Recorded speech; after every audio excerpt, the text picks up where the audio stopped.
na esanga tona emani amunjale reni na machoka. Ale mwana wangu. Onebonge. Buchi wa mzee Jofa media bino.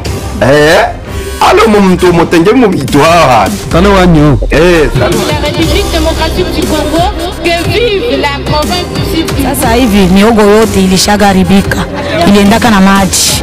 Sasa tutakuwa tunafanya ile ndana mtambala, tutafanya haye La mairie etutumi ele balabala mbucho kwanza ile ya bumbuka na usitutumi ile balabala bili. Wanaopandisha bei ya chakula ni wakaaji wa sekta Tanganyika, na wanaopandishiwa bei ya chakula ni wakaaji wa sekta Tanganyika. Kosa ni kwa nani? Kwa serikali, kwa wakaaji wenyewe?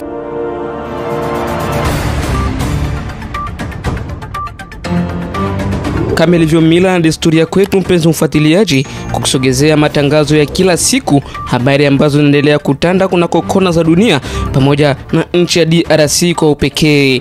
Tukianzisha habari zetu na habari moja toka huko mjini Bukavu, ambako majambazi wanaohusika na ukosefu wa usalama na wizi wa bidhaa kadhaa za samani vilivyoibwa katika kona kadhaa za Kadutu wamenaswa na polisi huko Murundu katika eneo la Kasali, manispaa ya Kadutu mjini Bukavu. Watuhumiwa hawa ni wahalifu wanaowasilishwa kwa idadi na kiongozi wa manispaa ya Kadutu Jumanne hii ya Septemba 12 mwaka 2023.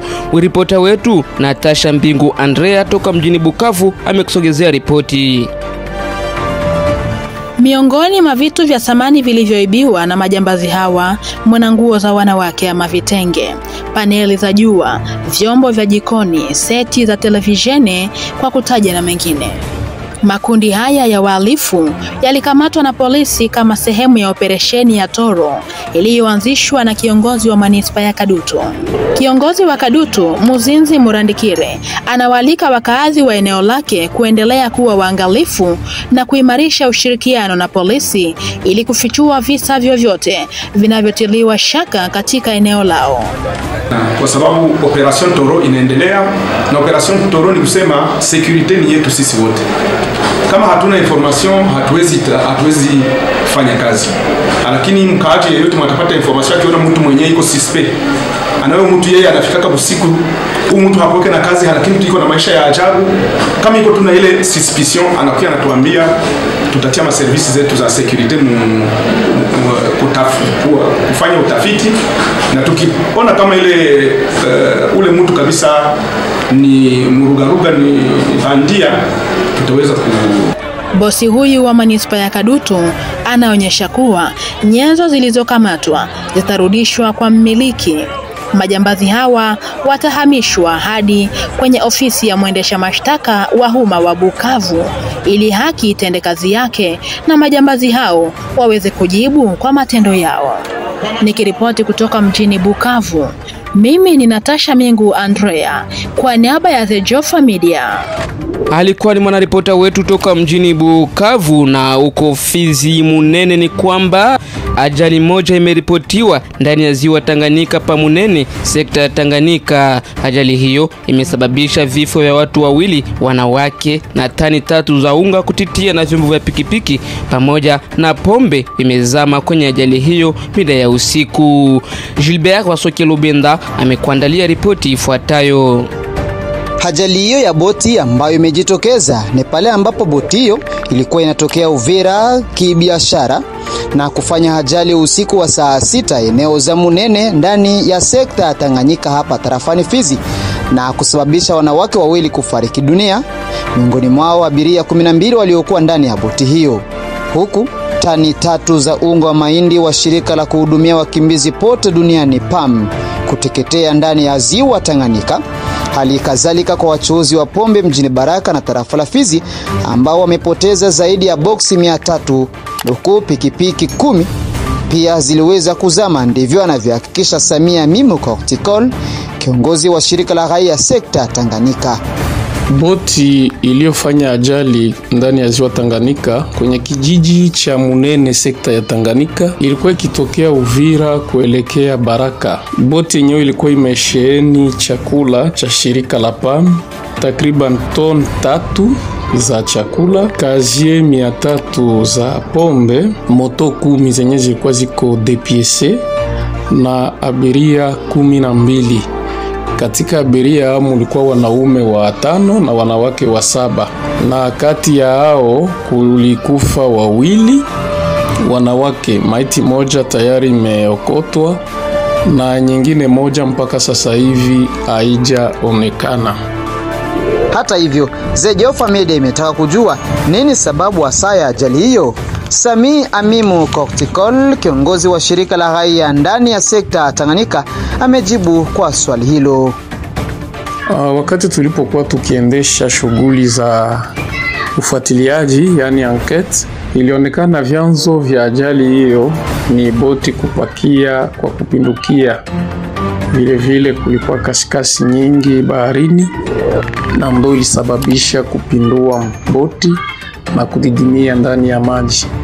Kwa hiyo sisi kama vile mashirika za kiraia ndani ya sekta ya Tanganyika tunatoa kwanza pole kwa familia iliyopotelewa na wapendwa wao. Vile vile tunatoa pole kwa shirika la PAM na walengwa zaidi ambao walikuwa wakipelekewa kile chakula. Mwisho wetu wakumbushe kuwa harakati za kuokoa moja kati ya vifaa vya pikipiki na chupa za pombe zinaendelea na wale wanaohusika na kuviokoa ndani ya sekta ya Tanganyika. Amethibitisha hayo kwenye Zejofa Media Bwana Sami Amimu Kortikol.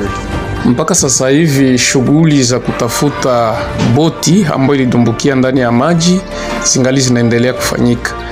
Ni leo ndo wa plonger wataanza kufanya ile activite ya kutafuta, kuangalia kama wanaweza kunusuru vitu ambavyo vilikuwa ndani ya boti, surtout ile mapiesi ya mamoto na ile mapombe. Meunga wenyewe ule sizani kama utapatikana sababu umesharoana. Mwisho wetu wakumbushe kwamba sio mara ya kwanza ajali za boti zinafanyika ndani ya ziwa Tanganyika, hasa zile ambazo zinakuwa na rangua pombe Bujumbura Baraka na zile ambazo zinaleta biashara Uvira Baraka. Kila kuchao kunaripotiwa vifo vya watu na mizigo mingi kupotea kwa sababu ya kupakizwa kwa wingi kwa mizigo ndani ya vyombo hivi vya usafiri wa maji, hali ambayo inakemewa kila mara na uongozi wa jeshi la maji ndani ya tarafa la Fizi. Mimi ni Gilbert Wasoki Lubenda wa Zejofa Media. Nyavu zetu tunastikisa tena maeneo ya Bukavu. Ni kwamba siku chache kisha kuanza mwaka wa masomo, wanafunzi kadhaa wa shule la Kagabi iliyoko katika kikundi cha Munganda katika eneo la Kabare wanatatizika kuendelea na masomo. Hii ni baada ya paya zaidi ya madarasa 10 kupeperushwa na upepo mkali wa Jumapili tarehe 10 Septemba mwaka 2023. Natasha Mingu Andrea toka mjini Bukavu na ripoti. Taarifa hii imetolewa kwetu na vuguvugu la Laissez Kabare Vivre MLKV katika mahojiano nasi mjini Bukavu. Barthelemy Mwambusa, kiongozi wa muundo huu wa kirahia, anaonyesha kwamba mali na nyenzo kadhaa za elimu pia ziliharibiwa na upepo huu mkali uliosababishwa na mvua kali zilizonyesha usiku wa jana kuamkia leo. Barthelemy Mwambusa anaomba watu wenye moyo mwema na serikali pia kuweza kujia shule hili msaada, sababu wanafunzi ambao walikuwa wananufaika na elimu katika nafasi hii wanabaki tu majumbani bila kufanya lolote na siku zinaendelea. Shirika la raia la tarafa ya Kabare linajulisha watu wote ya kwamba shule Institut Kagabi ambayo inapatikana mgrupema Kagabi ilibomoka siku ya, na hiyo yote imetokana na upepo mkali ambao imerusha manjanja. Na kwa sasa kulikuwa masomo 14 na hiyo hewa upepo kali ilibeba manjanja ya masomo 10. Kwa sasa wanafunzi hawana nafasi ya kusomea. Ndio kwa maana tumeomba wakuu viongozi, wakuu wa shule kujihusisha ili waangalie namna gani watoto wetu wanaweza tena rudia kwa masomo. Tukumbushe kwamba katika jimbo la Kivu Kusini, hususan tarafa la Kabare, siku hizi mvua kali zinakuwa zikinyesha na kuharibisha vitu kadhaa. Nikiripoti kutoka mjini Bukavu, Mimi ni Natasha Mengo Andrea kwa niaba ya The Jofa Media. Naam, na kwa habari ya kimataifa ni kwamba habari moja inayopewa uzito duniani kote ni habari ya tetemeko la ardhi nchini Morocco ambayo imeathiri zaidi ya watu 1300 ambao ndani mwake mna waliokufa, waliojeruhiwa na wale waliopoteza mali yao na makazi wakiishi na kulala nje, zimesema duru toka Umoja wa Mataifa, ikihitajika misaada ya licha kuwa nchi nyingi zimekwisha ungana nao kwa ushirika. Kwa maelezo zaidi tujiunge na mwandishi wetu Molelwa Msekedide. Kwa mujibu wa duru za Umoja wa Mataifa, imeripotiwa kuwa ni watu 300,000 walioathirika na tetemeko la ardhi nchini Morocco. Idadi iliyotolewa tangu mapema Jumatatu ya tarehe Septemba 11 na ambayo ingali bado ya muda kutokana na kwamba baadhi ya watu wengine haijulikani hatima yao. Pia shirika la Msalaba Mwekundu nchini humo wakishirikiana na wageni wangali bado wanajitahidi na utafiti wakihisi huenda wakawakute watu ambao wangali bado hai. Tangazo lililotolewa katikati ya siku ya Jumatatu na Wizara ya Mambo ya Ndani nchini humo ilitoa idadi ya watu 2681 wanaotajwa kupoteza maisha, huku 2500 na mtu mmoja wakisemekana kujeruhiwa. Kuhusu mahitaji ya misaada, imedokezwa hapa kuwa zaidi ya euro milioni 2 imeisha kusanywa na Fondation de France, hadi ambayo imeonyesha kuwa nchi ya Ufaransa imekuwa kwenye mstari wa mbele wakijitolea kushirikiana na nchi hiyo ya Morocco kwa hadhi ya juu kabisa kuchangia machungu yaliyowapata.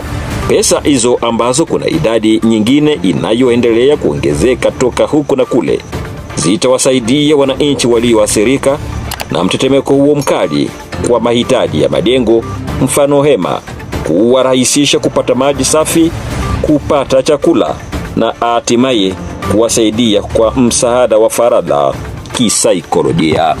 Mimi ni Molelwa Msekedide, The Jofa Media. Na ni kupitia habari hiyo ndipo tunafikia mwisho wa habari tulizokusogezea leo. Shukrani sana kwa wale ambao walienda kutufuata mwanzo mpaka hapa tulipofikia. Naenda kualika pia kwenda kulike, kushare na kusubscribe channel hii kwenye ukurasa wako wa YouTube. Banza Alain Taxise, nime ambaye nilikuwa msomaji wako wa siku, nikikutakia siku njema.